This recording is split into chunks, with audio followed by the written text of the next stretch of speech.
El comportamiento y características del ser humano están determinados por factores biológicos, psicológicos y sociales. Los biológicos son los aspectos humanos del comportamiento que incluyen factores genéticos, es decir, que se heredan. Los factores psicológicos son los procesos mentales, las emociones, los pensamientos y las motivaciones. Mientras que los factores sociales son las normas, expectativas culturales, las influencias de los pares y el apoyo social. Como ser social, el humano necesita interacción con otros seres humanos, por lo que busca crear relaciones y pertenecer a un grupo.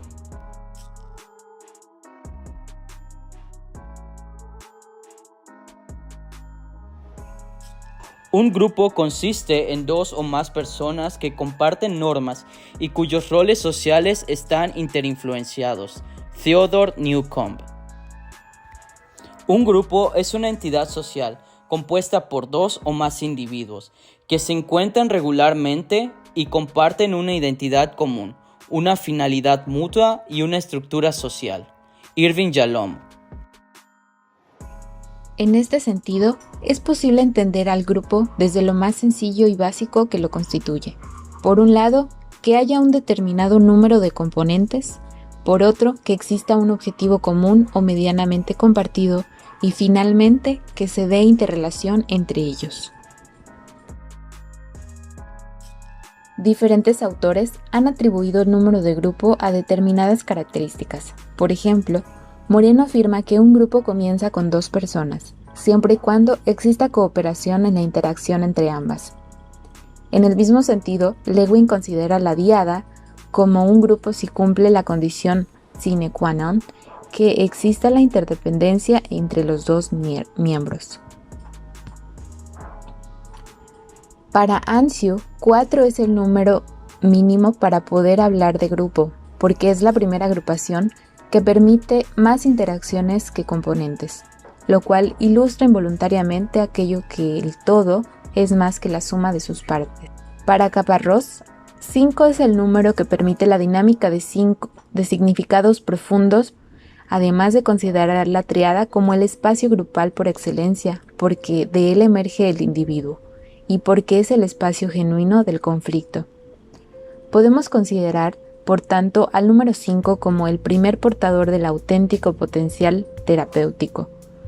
El número depende en buena parte del coordinador, de su control y o su confianza en la regulación grupal, dejando claro que a mayor cantidad de espejos, mayor posibilidad de conciencia, siempre que no superen los límites de la interacción y la intimidad. Objetivo. Un grupo de terapia pretende la curación, la ayuda para superar una crisis, el autoconocimiento, el desarrollo personal o el aprendizaje de una filosofía.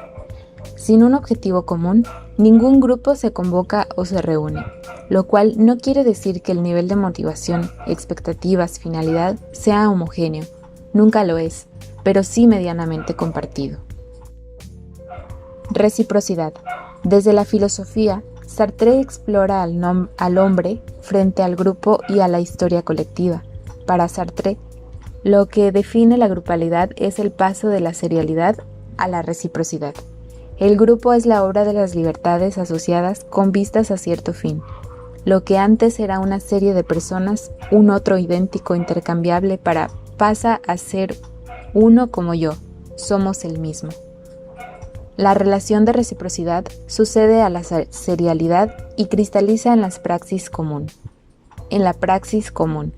Todavía muy libre, sin roles definidos, con continuos cambios de liderazgo, sin un compromiso explícito. El concepto de reciprocidad es rescatable en cuanto a relación con el otro como alguien significativo, peculiar e insustituible. Solo entonces puede darse el vínculo, el contacto a través de las diferencias, la interacción con todo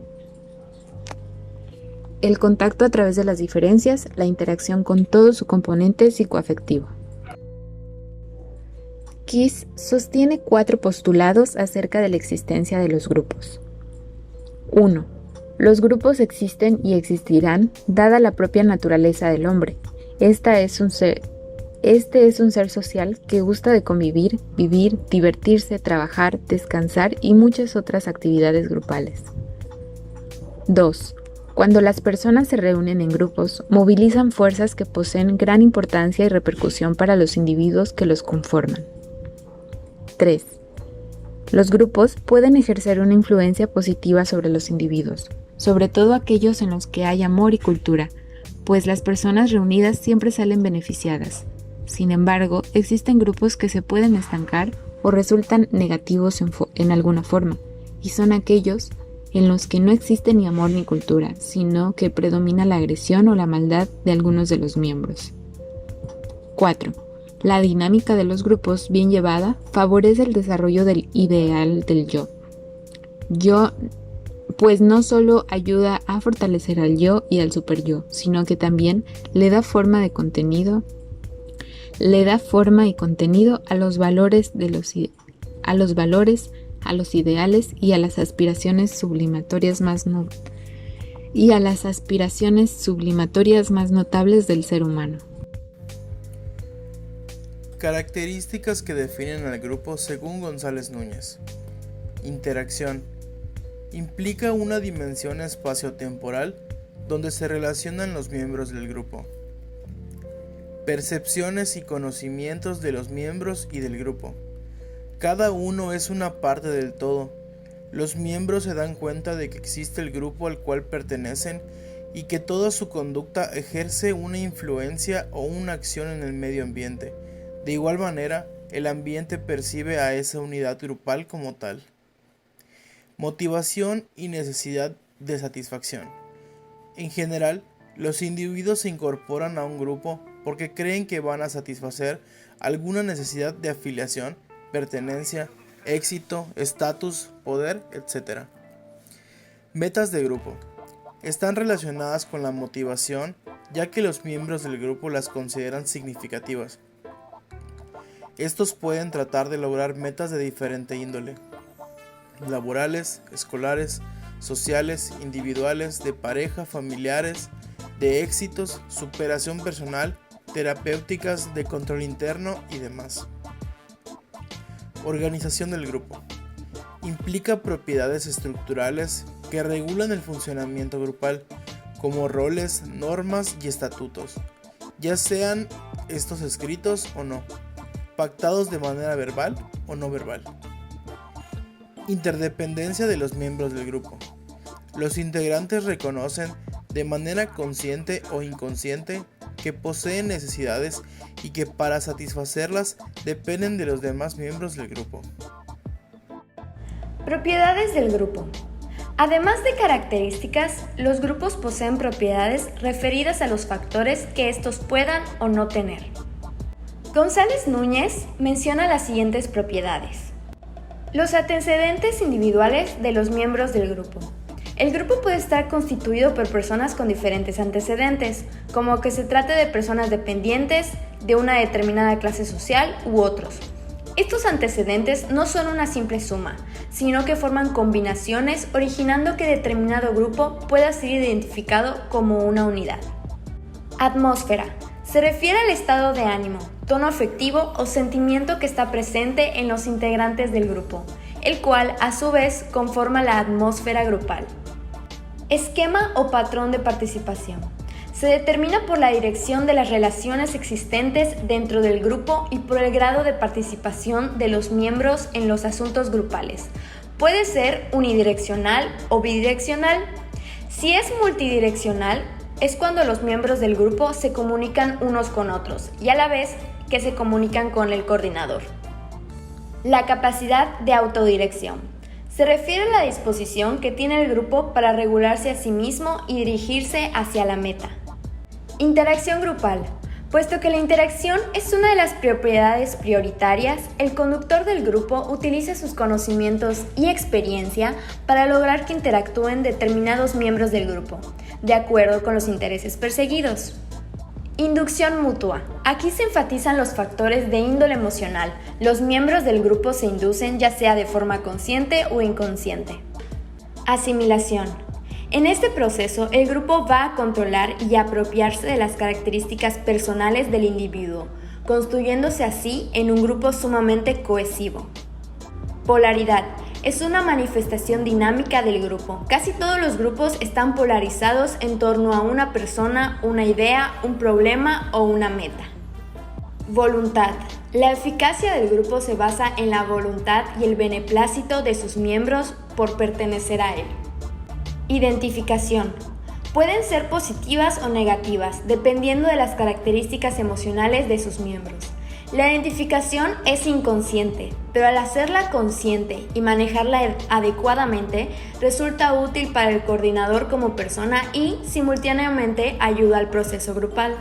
Y finalmente tenemos cohesión, que puede definirse como la cantidad de presión ejercida sobre los miembros del grupo para que estos permanezcan en él.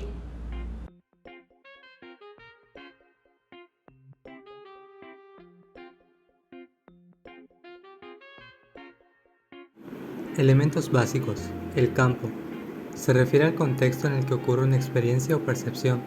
Este contexto incluye no solo el entorno físico, sino también la cultura, las experiencias previas y las expectativas del individuo.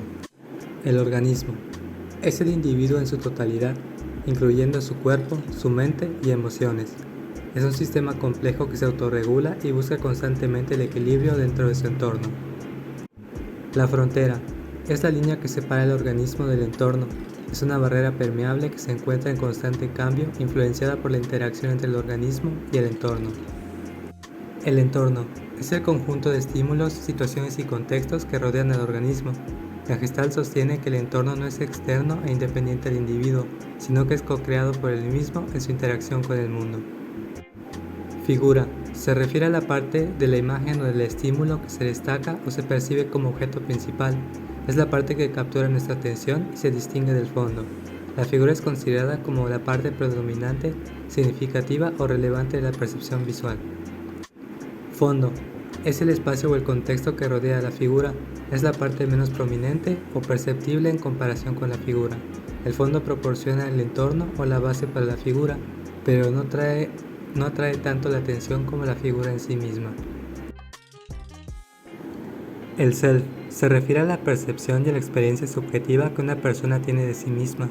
En la psicología de la Gestalt, el self es considerado como una parte integral de la experiencia humana y de la forma en que las personas se relacionan con el mundo que les rodea. El self en la Gestalt se entiende como una totalidad unificada, en la que se integran aspectos cognitivos, emocionales y corporales de la experiencia individual.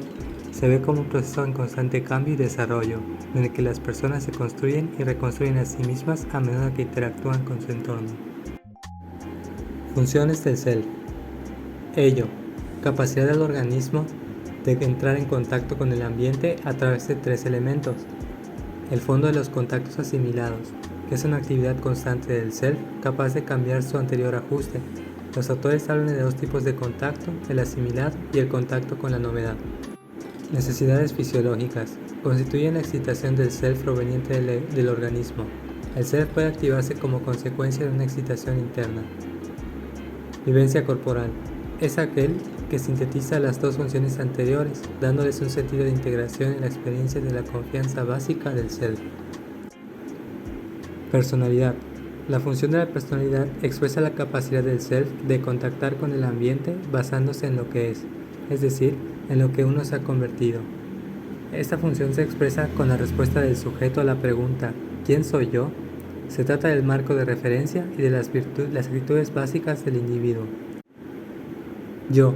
La función del yo expresa una capacidad distinta del self en contacto. Es la capacidad de identificarse con partes del campo o alienarse de ellas. Es la potencia de la voluntad y la decisión que caracteriza la singularidad de las elecciones individuales. Es la voluntad entendida como fuerza que se organiza de forma autónoma. Proceso de contacto. Peirce y Goodman crearon 4 fases que designan la secuencia de figuras y fondos que se suceden en el proceso de contacto. El concepto de contacto hace referencia a la relación y a la formación de una figura de interés que destaca en el fondo del campo organismo-entorno, lo que implica la formación de formas en el campo organismo-entorno. Fases del contacto. Precontacto. Esta fase se refiere al estado previo al inicio de la interacción o experiencia. Durante el precontacto nos encontramos en un estado de preparación y anticipación. donde puede haber cierta incertidumbre sobre lo que está por venir. En esta fase pueden surgir emociones, expectativas y deseos relacionados con la situación o el encuentro que está por tener lugar. Toma de contacto. En esta fase ocurre el primer encuentro real con la situación o el objeto de la experiencia. La toma de contacto implica una conexión directa con el entorno, las personas o los objetos que nos rodean. Durante esta fase nos volvemos conscientes de los estímulos sensoriales, comenzamos a percibir y a tener experiencias directas con el objeto de contacto. La toma de contacto implica una inmersión activa y una participación consciente en la experiencia. Contacto final. En esta fase, la experiencia y la interacción alcanzan su punto máximo. Estamos plenamente involucrados y comprometidos en la experiencia, y la conexión con el objeto de contacto es completa. El contacto final implica una realización completa y directa con el entorno, las personas o los objetos involucrados. Durante esta fase se establece una comunicación clara, se adquiere un conocimiento más profundo y se alcanza un nivel de plena conciencia de la experiencia. Postcontacto. Esta fase marca el final del contacto activo y directo con la experiencia. Después del contacto final, nos retiramos y reflexionamos sobre la experiencia vivida. Durante el postcontacto, procesamos y asimilamos la experiencia, reflexionamos sobre lo que hemos aprendido y extraemos significados de la interacción. Esta fase es crucial para la integración y la consolidación de la experiencia en nuestra experiencia personal. Interrupciones de la toma de contacto. Confluencia. No hay diferenciación entre el organismo y el ambiente.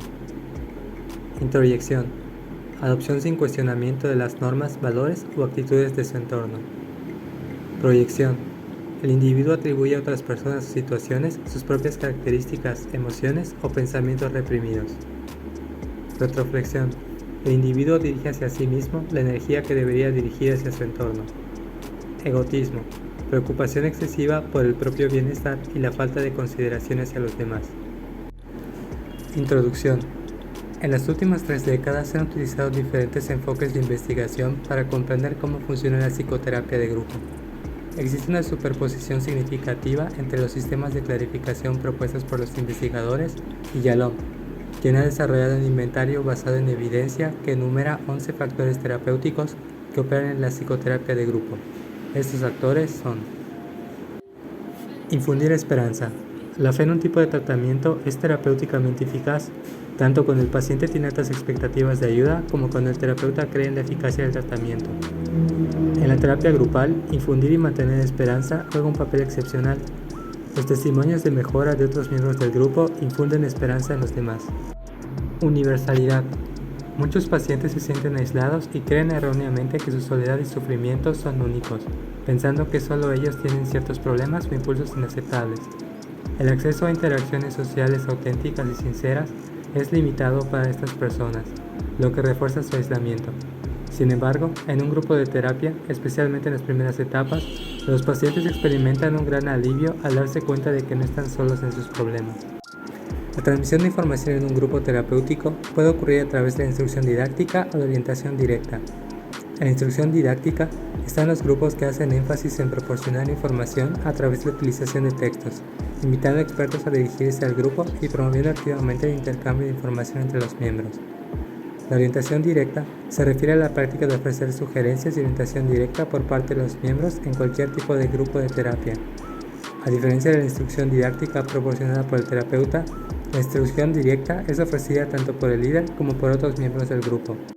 Altruismo se refiere a la disposición de los pacientes en un grupo de terapia para ayudarse mutuamente y brindar apoyo emocional. Los grupos comparten problemas similares y se ofrecen ayuda, sugerencias e ideas entre ellos. Es útil proporcionar valor a otros miembros del grupo, pues puede resultar gratificante y contribuir a aumentar la autoestima de un paciente que se siente desmoralizado. Desarrollo de técnicas de socialización. Se refiere al proceso terapéutico en el cual se enseñan y se adquieren habilidades sociales básicas